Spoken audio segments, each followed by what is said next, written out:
नमस्कार दोस्तों, स्वागत है आप सभी का एक बार फिर से आपके अपने ही YouTube चैनल यानी कि शिवालय में। और दोस्तों, आज की इस वीडियो में हम बात करेंगे ब्रह्मा जी और उनकी पुत्री संध्या के बारे में। तो दोस्तों, शुरू करते हैं इस वीडियो को।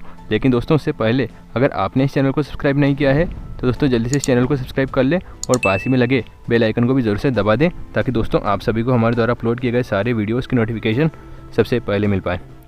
दोस्तों, यह कथा शिव पुराण की रुद्र संहिता के सती खंड से ली गई है। दोस्तों, कथा की शुरुआत से पहले हम आपको यह बता देते हैं कि अगर आप पूरा वीडियो देखेंगे तभी आपको यह पूरी कथा समझ में आएगी, नहीं तो दोस्तों आपको कुछ भी समझ में नहीं आएगा।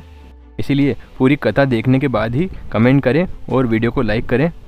तो दोस्तों, शिव पुराण की इस कथा के अनुसार एक बार ब्रह्मा जी अपनी ही मानसिक रचना यानी कि संध्या के ऊपर मोहित हो गए थे। और दोस्तों, मोहित होना भी स्वाभाविक ही था, क्योंकि उनके अलावा इस पृथ्वी पर और कोई भी किसी भी प्रकार की माया या नारी देह की रचना नहीं कर सकता था। इसलिए ब्रह्मा जी को स्वयं ही नारी देह की रचना करनी थी और इसी कारण वे नारी देह की रचना कर रहे थे।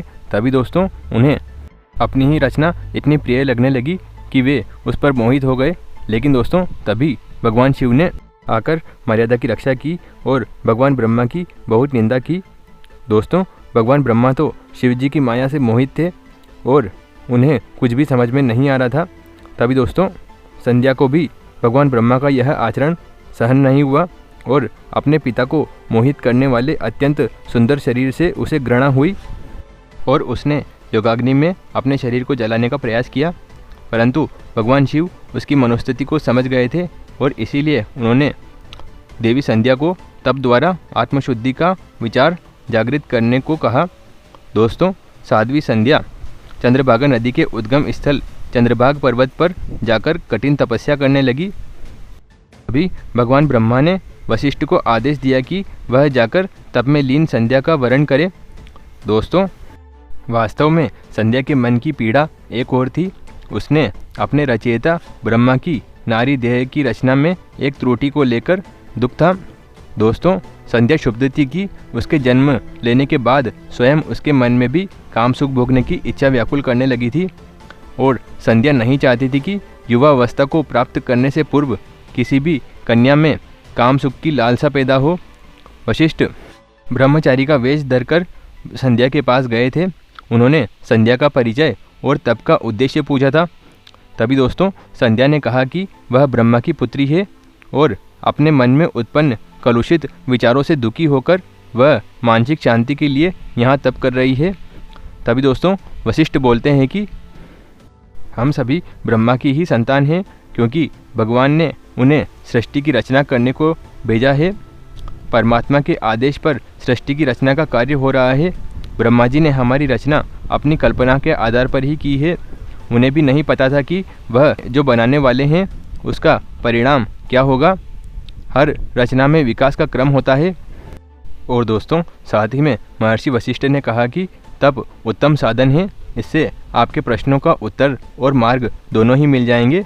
मैं आपको शिव जी को प्रसन्न करने के मंत्र और साधन बताता हूँ, आप इसका पालन करते हुए शिव कृपा प्राप्त करें। दोस्तों, संध्या ने वशिष्ठ द्वारा बताए गए मंत्रों से शिव जी का ध्यान किया और शिव जी प्रसन्न हो गए। दोस्तों, संध्या के नेत्र शिव जी के तेज को सहन नहीं कर पाए और उसने आंखें मूंद ली। दोस्तों, शिव जी भक्त के हृदय में प्रवेश कर जाते हैं और स्तुति करने की शक्ति प्रदान करते हैं। ठीक ऐसा ही उन्होंने संध्या के साथ भी किया। वे संध्या के हृदय में प्रवेश कर गए और संध्या को उनका दर्शन दिया और साथ ही में संध्या ने उनकी स्तुति की। दोस्तों, संध्या की स्तुति से प्रसन्न होकर शिवजी ने उससे इच्छित वरदान मांगने को कहा। दोस्तों, संध्या ने मांगा कि प्रभु, युवावस्था से पहले किसी के मन में भी कामेच्छा जागृत न हो, उसके मन में काम उत्पन्न न हो, वह पथभ्रष्ट न हो। दोस्तों, तभी भगवान शिव ने उसे तथास्तु कहकर यह वरदान दे दिया।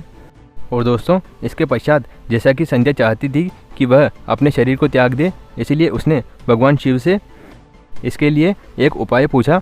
तो दोस्तों भगवान शिव ने उसे बताया कि यहीं से थोड़ी दूर मेधा तिथि का यज्ञ चल रहा है, जिसमें तुम अपने शरीर को होम दो और तभी तुम वापस से एक पुत्री के रूप में उस यज्ञ में से प्रकट हो जाओगी और मुनिवर मेधातिथि तुम्हें अपनी पुत्री बना लेंगे। दोस्तों भगवान शिव ने साथ ही साथ संध्या को यह भी बताया कि वह अग्नि में प्रवेश करने से पहले जिसे वह वरण करना चाहती है उसका ध्यान कर ले, जिससे कि उसे अपने अगले जन्म में वैसा ही पति प्राप्त हो। दोस्तों, संध्या ने बिल्कुल वैसा ही किया जैसा कि भगवान शिव ने उसे बताया, और साथ ही में उसने अग्नि में प्रवेश करने से पहले उन्हीं मुनि वशिष्ठ का ध्यान किया जो कि उसे उपदेश देने के लिए आए थे। दोस्तों, इस प्रकार संध्या मुनि मेधातिथि की पुत्री होकर और आगे चलकर वशिष्ठ की पत्नी के रूप में अरुंधति नाम से विख्यात हुई। अब दोस्तों, आप सभी को यह संध्या के जीवन की कथा कैसी लगी आप हमें कमेंट बॉक्स में कमेंट करके बताएं। और साथ ही में दोस्तों, आपने अभी तक भी इस वीडियो को लाइक नहीं किया है तो दोस्तों जल्दी से इस वीडियो को एक लाइक करें और वीडियो को ज़्यादा से ज़्यादा शेयर करें। मिलते हैं दोस्तों अगले वीडियो में, तब तक के लिए जय हिंद, वंदे मातरम।